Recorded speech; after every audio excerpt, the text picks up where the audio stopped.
Namaskar. Welcome to episode 5. I am C. Shashi Gupta, and today I will be talking about challenges before the auditor pertaining to going concern concept. And this going concern concept is with reference to SA 570. As we all understand that going concern, uh, the definition says that when an enterprise is able to continue its operations for a foreseeable future, which is generally a period of about 12 months from the date of the financial statements, and in the process, able to realize its assets and discharge its liabilities in the normal course of the business.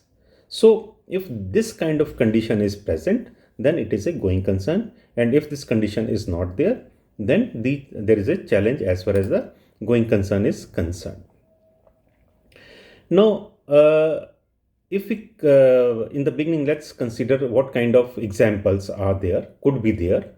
And broadly, the examples could be either financial or operational. Now, for example, as far as the financial examples are concerned, if the net worth of the enterprise is eroded and in the process it is not been able to meet its future liabilities, then there's a issue of going concern. Similarly, if there's a problem in the cash flows, right, and the enterprise is unable to meet its liability, again the emphasis on the meeting of the liabilities. If the cash flows are not sufficient, then how it will be able to discharge its functions? So there is a GC issue. Similarly, if the current liabilities are more than the current assets, then how it is going to take care of that? Then there is a problem of GC. So these are some of the examples as far as the financial matters are concerned. But there may be issues when there are operational issues. For example, the demand of the product of a company ceases to exist.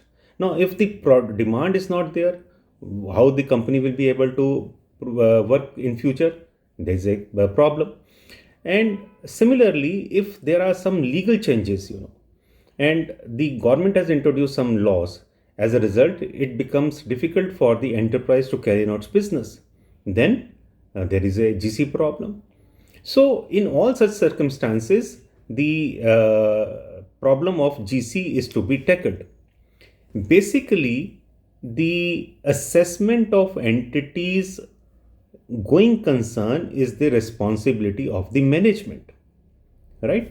Management has to find out, or management has to evaluate, and management has to see whether the assumption of going concern is appropriate or not. And in this appropriation, there should not be any material uncertainty. So, mind my word that the assumptions of going concern should be appropriate and there should not be any material uncertainty. That is to be seen by the management.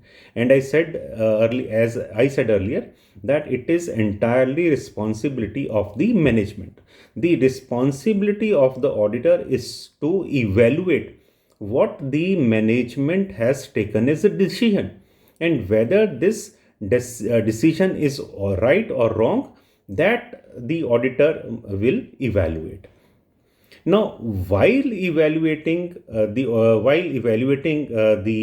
appropriateness or material uncertainty, the auditor will naturally have to obtain sufficient appropriate audit evidence. In small, we call them SAAE.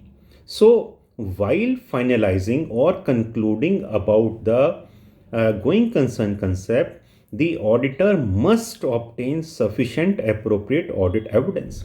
What does that mean? That look, if the management has made an assumption and that assumption has been properly disclosed, and further the management has given that how they are going to mitigate that particular situation or that condition or the state of affair, then in such circumstances, whatever feasibility or projections the management is making, it is the duty of the auditor to see whether those assumptions are appropriate. And how the appropriateness will be measured. It will be measured on the basis of various numbers which are being shown in that projection. What is the justification? Whether the projection assumed are duly supported by the by basically the funds which are to be incorporated or introduced. What is the support for that? Whether the parent company or the management, they have assured, they have given some kind of undertakings, or some kind of if loans are being organized from the financial institutions, whether some kind of assurance is there or not. So in a nutshell, the auditor is required to see and evaluate that whatever the management contention is, that is being supported by appropriate audit evidence. Simply, if the management is making a disclosure and saying yes, we will be able to meet it this way or that way, then auditor should not be satisfied unless until sufficient appropriate audit evidence has been obtained from the enterprises. So the focus and the emphasis is on the appropriateness of the audit evidence. In to my experience, whensoever there is such question, the auditor is lacking in evaluating that kind of audit evidence. So again, I would say the emphasis is on obtaining. If the auditor is not satisfied that the audit evidence is appropriate and sufficient, the auditor should not should not agree with the management and accordingly modify its report. Now coming to the reporting aspect, two things are there. One is the basic management's assumption about the appropriateness, and the second thing is material uncertainty in those assumptions. So first of all, the auditor has to see the assumption is appropriate, and the second thing is the material uncertainty exists. Now if we want to present these assumptions in the various permutation and combinations, so the first condition could be where the assumption is appropriate, right? Then there is no need, the auditor can give a unmodified or clear opinion. But in case the assumption is appropriate but with material uncertainty, and the management has made adequate disclosures, now in such a situation, when the assumption is appropriate, disclosures have been made, but there is material uncertainty. In such a situation, the auditor can give an unmodified or clear opinion, but here the auditor will be required to issue a separate paragraph under the heading material uncertainty relating to going concern. And in that particular, he will be highlighting the existence of such material uncertainty and drawing the attention to the respective note. So these were the two conditions. Now coming to the third, when the assumption is appropriate but there is no adequate disclosure, because as per the SA 570, adequate disclosure is also required. That is the responsibility of management. If the assumption is appropriate but adequate disclosure is not made, then under the circumstances, the auditor is required to give a qualified or adverse opinion.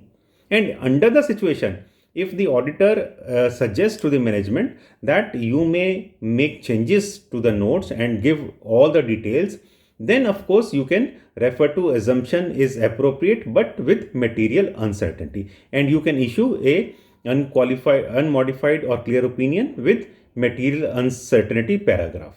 But if the management does not agree, and the adequate disclosures are not made, then the only solution is a qualified or adverse opinion. Now, fourth situation, if the assumption is not appropriate and in the understanding of the auditor, along of course the consent and the discussion with the management is also required. If assumption is not appropriate for the presentation and preparation of the financial statement, then the only option available with the auditors is to give an adverse opinion, no less than adverse opinion, because the basic thing, the assumption is not appropriate, and when the assumption is not appropriate, there is no question of any materiality. So simply because of the assumption, so the first step is that assumption must be appropriate, there should not be any material uncertainty, and third thing is that these must be disclosed very clearly in the notes to accounts, giving all the details. And finally, if the auditor is finding such kind of situations, then auditor must ensure that auditor's report contains information in such a way that it draws the attention of the readers explicitly. So the emphasis on that the readers of the financial statements must become aware of the going concern issue if there is any. So, friends, with this, I hope it will be good for you, and it will be helpful for you for finalizing your audit report in case of going concern issues. With this, thank you very much. I wish you all a happy professional life, and Jai Hind, Jai Bharat, Jai ICI.